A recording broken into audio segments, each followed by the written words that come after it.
Hello friends, welcome back to arts academy. जैसा कि हम लोगों को पता है कि अभी 69 बीपीएससी का एग्ज़ाम्स आने वाले हैं और इस एग्ज़ाम में बिहार के हिस्ट्री का कितना इम्पोर्टेंट रोल होता है ये हम सभी को पता है। इसी को लेकर के आज बिहार स्पेशल में हम लोग 1857 के पहले होने वाले जो छोटे मोटे जो आंदोलन रहे और जो जनजातीय आंदोलन रहे उसे आज हम एक नज़र में यहाँ पर देख लेंगे। तो कहा जाता है इसकी शुरुआत हम लोग कहाँ से, तो नील विद्रोह से करेंगे। जैसा कि हम लोगों को पता है कि सर्वप्रथम जो नील विद्रोह है वो 1860 से शुरू हुआ था और ये कहाँ पर, तो बंगाल में हुआ। तो अगर कहा जाए कि सर्वप्रथम नील विद्रोह कहाँ पर शुरू हुआ, तो ये जो नील विद्रोह है इसकी शुरुआत कहाँ पर, तो बंगाल में होती है। और ये कब से कब तक, तो 1860 से लेकर के 61 तक का ये समय रहा।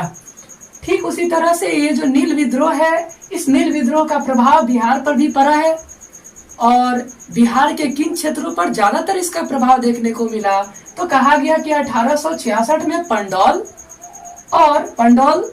और 1867 में कहा, तो चंपारण में देखने को मिला है। कहा जाता है कि बिहार का जो स्थान है वो अग्रणी रहा है किसमें, तो यहाँ पर बिहार में होने वाले आंदोलनों और विद्रोहों में।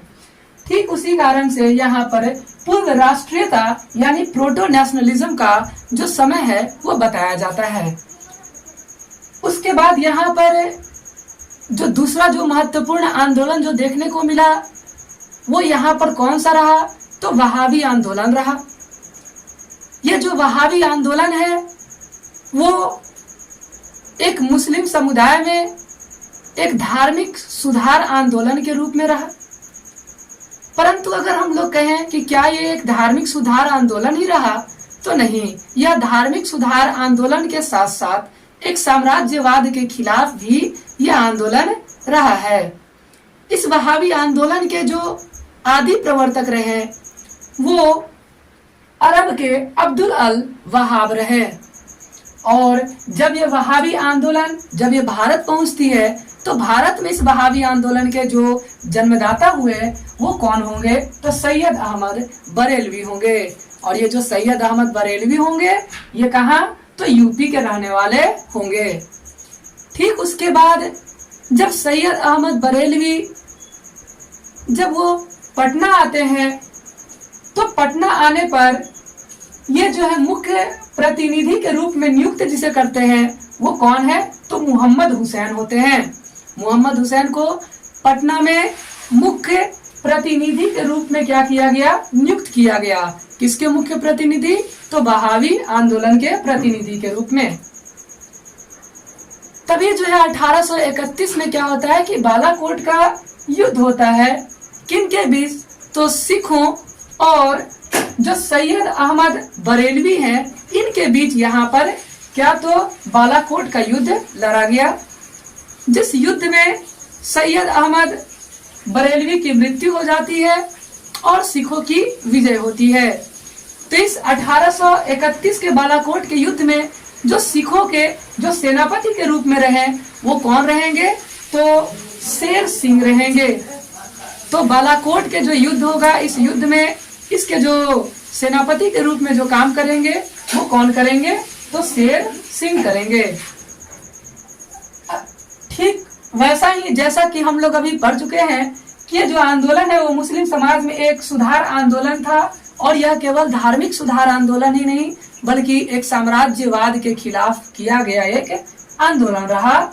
इस आंदोलन से प्रेरित होकर के ही बंगाल का फराइजी आंदोलन किया गया। और ये जो बंगाल का जो फराइजी आंदोलन है इसके जो प्रवर्तक जो होंगे वो कौन हो जाएंगे, तो हाजी शरीयतुल्लाह इसके नेता के रूप में जाने जाएंगे। तो अगर कहा जाए कि वहाबी आंदोलन से प्रभावित होकर ही बंगाल का कौन सा आंदोलन शुरू हुआ, तो फराइजी आंदोलन की क्या की गई, शुरुआत की गई। और इस फराइजी आंदोलन के जो नेता के रूप में जो रहेंगे वो कौन रहेंगे, तो हाजी शरीयतुल्लाह बताए जाएंगे। ठीक वैसे ही इस वहाबी आंदोलन में बताया गया कि पटना जो है इस वहाबी आंदोलन का क्या रहा, तो मुख्य केंद्र के रूप में जाना गया और इसको दमन करने के लिए मुख्यतः कितने तो 2 मुकदमे यहाँ पर चलाए गए। और ये 2 मुकदमे 1863 में एक अम्बेला में चलाया गया, तो 1865 में कहां पर, तो पटना में इसके मुकदमे चलाए गए। और इसके जो अनुयायी, अगर हम लोग कहें कि बहावी आंदोलन के जो अनुयायी जो होंगे वो अपने आप को क्या, अपने आप को अल वहाब कहते थे।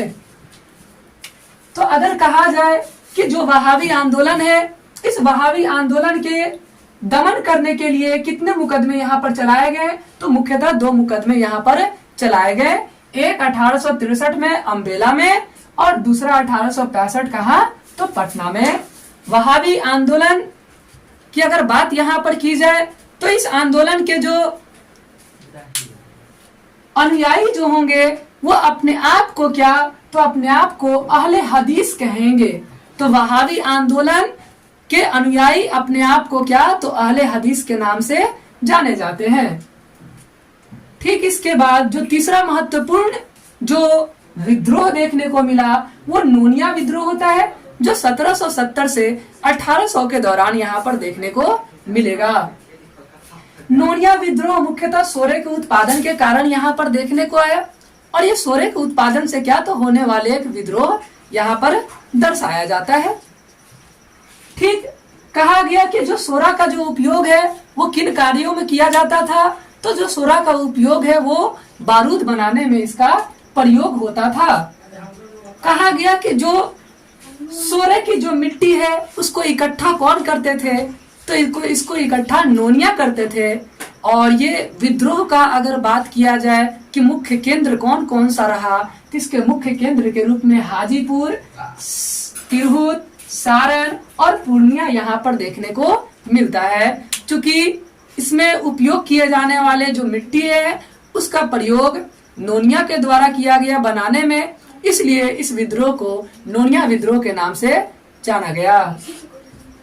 चौथा और महत्वपूर्ण विद्रोह के रूप में यहाँ पर आएगा कौन सा, तो लोटा विद्रोह देखने को मिलेगा।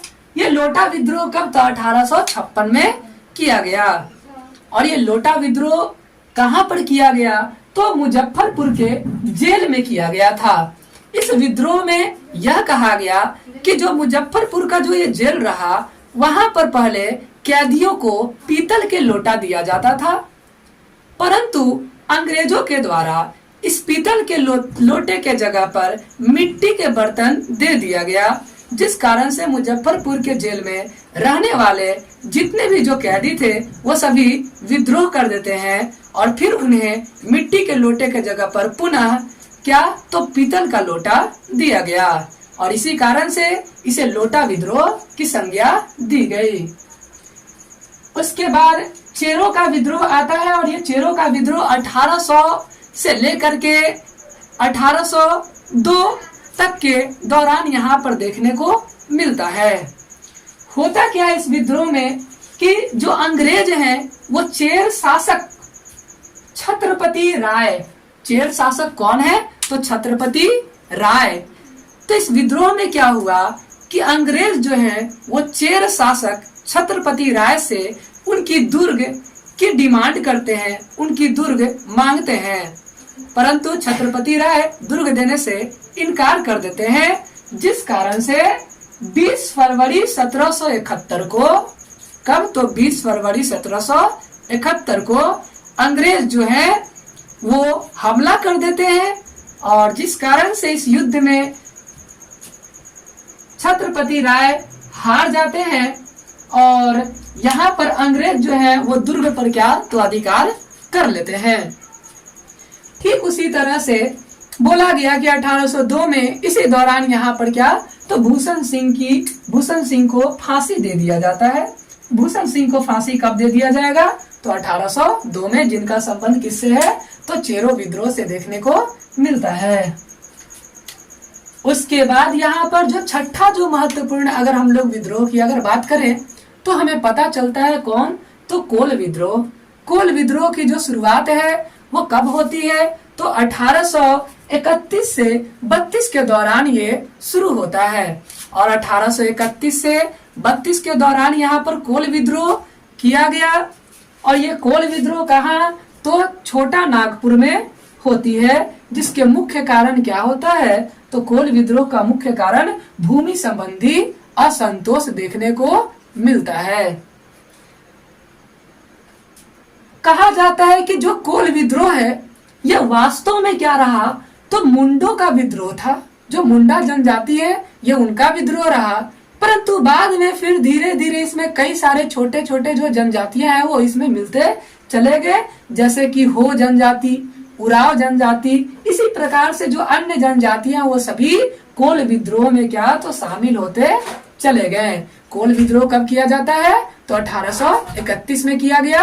कहां पर किया गया, तो छोटा नागपुर में। कोल विद्रोह का मुख्य कारण क्या था, तो भूमि संबंधी असंतोष। परंतु अगर कहा जाए कि कोल विद्रोह का जो तत्कालीन कारण क्या रहा, कि कोल विद्रोह का तत्कालीन कारण क्या रहा, तो इस कोल विद्रोह का जो तत्कालीन कारण होगा कि जो छोटा नागपुर के जो महाराज थे, कौन, तो भाई हरनाथ शाही, वो क्या करते थे कि इन लोगों की जमीन छीनकर अपने प्रिय लोगों में बांट देते थे। तो कोल विद्रोह का तत्कालीन कारण की अगर बात किया जाए, इमीडिएट कॉजेस की अगर बात किया जाए, तो कौन होगा कि छोटा नागपुर के जो महाराज रहे, कौन, तो भाई हरनाथ शाही। ये क्या करते थे कि इन जनजातियों के लोगों की जमीन को छीनकर अपने प्रिय जनों में क्या कर देते थे, बांट देते थे।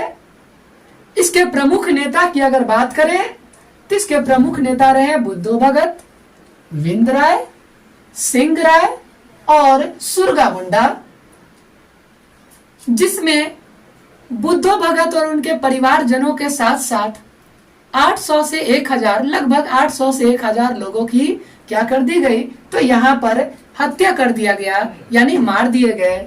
और जो शेष बचे हुए जो रहे, जैसे कि विंद राय, सिंह राय, सुरगा मुंडा, ये सभी क्या कर देते हैं, आत्मसमर्पण कर देते हैं। कब, तो 19 मार्च 1832 को कर देते हैं।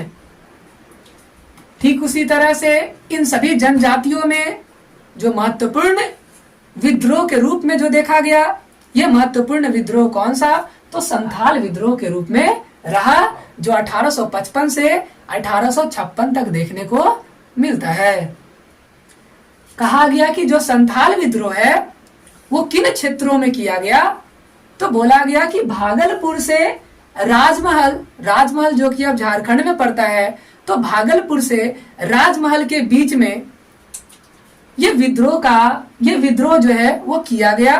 तो भागलपुर से राजमहल के बीच का जो दूरी रहा, जो यह स्थान रहा, उसे दामने कोह के नाम से जाना गया। और संथाल विद्रोह का अगर कारण की बात करें, तो संथाल विद्रोह के कई कारण हैं, जिसमें से मुख्य कारणों की हम लोग बात कर लेते हैं, जैसे मजदूरों से बेकारी करवाना, पुलिस और प्रशासन जो थे उनके कठोर कार्रवाई, इसी प्रकार के कई सारे यातनाएं संथालों को दी गई। और अंततः जो संथाल है वो मजबूर होकर के यहाँ पर संथाल विद्रोह करते हैं, जिसके नेता 4 भाई रहे। तो संथाल विद्रोह के नेता कितने रहे, तो 4 भाई रहेंगे। कौन कौन, तो सिद्धू, कान्हू, चांद और भैरव। जिसमें अगर कहा जाए कि इन चारों भाइयों में सबसे अधिक सक्रिय भूमिका संथाल विद्रोह के दौरान कौन निभाए, तो सिद्धू और कान्हू को बताया जाता है। ठीक ऐसा ही एक और विद्रोह यहाँ पर देखने को मिलता है, जिसे सरदारी विद्रोह या मुंडा विद्रोह के नाम से हम लोग जानते हैं, जो 1858 से लगभग 1901 तक देखने को मिलता है। कहा गया कि जो मुंडा या जो सरदारी विद्रोह या जो लड़ाई रही मुंडा विद्रोह, ये मुंडा विद्रोह इसका नाम कैसे पड़ा, तो कहा कि मुंडा सरदारों का आंदोलन रहने के कारण, चूंकि इसका आंदोलन कौन, तो मुंडा सरदार लोग किए, जिस कारण से इस मुंडा विद्रोह को सरदारी लड़ाई के भी नाम से जाना जाता है। जिसमें सबसे सक्रिय जो भूमिका के रूप में जो निभाएंगे वो कौन होंगे, बिरसा मुंडा। हम लोगों को पता है कि बिरसा मुंडा के कुछ उपदेश रहे, बिरसा मुंडा के द्वारा कहे गए कुछ बात रहे। वो कौन कौन से उपदेश रहे? तो बिरसा मुंडा ने नैतिक आचरण की शुद्धता का उपदेश दिया, आत्म सुधार का उपदेश दिया और एकेश्वरवाद का उपदेश दिया। उन्होंने कहा कि एक ईश्वर की पूजा करो, एक ईश्वर जिसे सिंह बोंगा कहा गया। तो बिरसा मुंडा ने एक ईश्वर को क्या सिंह बोंगा कहा था और इन्होंने एक ईश्वर की पूजा करने के बारे में कहा।